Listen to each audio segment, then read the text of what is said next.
Good morning, kindly have a seat. Good morning, thank you for having me. You are Basil Drake. Can you tell us about yourself a bit? I am Basil Drake. I attended the University of New South Wales where I studied Human Resource Management.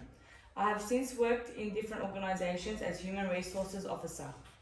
I am not one to back down from a challenge, which is why you will always find me motivated to go the extra mile to ensure that I achieve close to the top percentile result in everything I do. I am a go-getter and committed to getting tasks done and adding my quota to the development of any organisation. I believe strongly that I am considered for this role as the HR officer. I will bring to the table the little experience I have garnered over the years to make this department very efficient. Thank you. It is interesting to note that you are an enthusiastic individual. We would have liked to know what strategies you would employ to ensure that recruiting goes effortlessly. I will first of all take out time to examine what strategies the organisation has running presently. I would identify the success of present strategies. If it has been largely successful, I will look at ways we can complement the present strategies to achieve even better success. An example is if the organisation has an approach of recruiting straight out of college, I will make use of tools to make the process even more seamless. If the present strategies are not working, I will work out a plan to help overhaul the present process and adopt tested winning strategies that I have used from other organisations. I'm curious, how would you deal with disgruntled employee? It is important to note that this is inherent in every organisation. There will always be disgruntled. Dealing with these types of employees, however, requires different tact per employee. For example, at my previous job, I had a particular employee who was constantly late on tasks and would slow down her team members. After she was reported to me by her line manager, I had a small talk with her on how she needs to buckle up and improve the chances of her team getting rewarded for their hard work. I also explained to her that management was watching closely and that she might be at risk of losing her job. 3 weeks later, she was completing all her tasks in a timely fashion.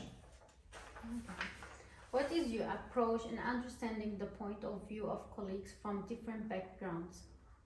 It doesn't matter if it's a junior, senior or colleague on the same level. I like to get to know everyone I work with on a personal level. I take opportunities such as lunch breaks to break barriers. Sometimes it might be a quick 2 minutes in the hallway. I always try to connect on a personal level. I try to get to know what drives them outside of work, what values they uphold and why they do and what they do. This has helped me to build relationships that are built around trust, and when differences in viewpoint comes up, it's easier to resolve.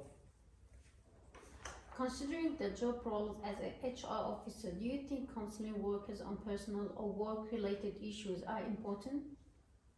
As with every serious workplace, it is important to imbibe the culture of thoroughly understanding the needs of the employees.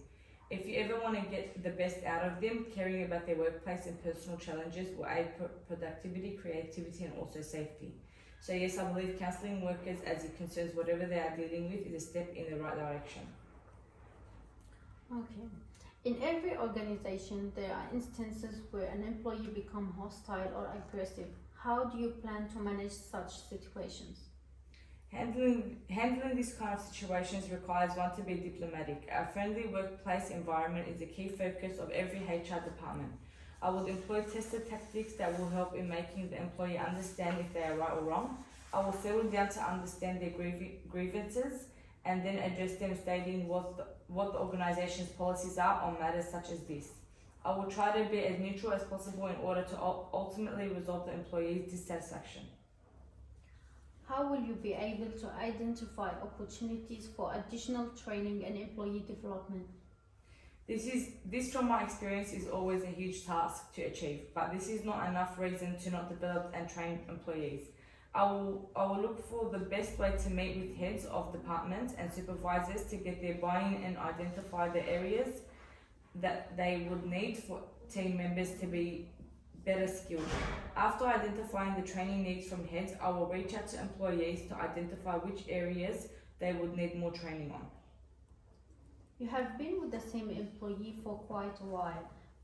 Will it be difficult for you to start at your new job?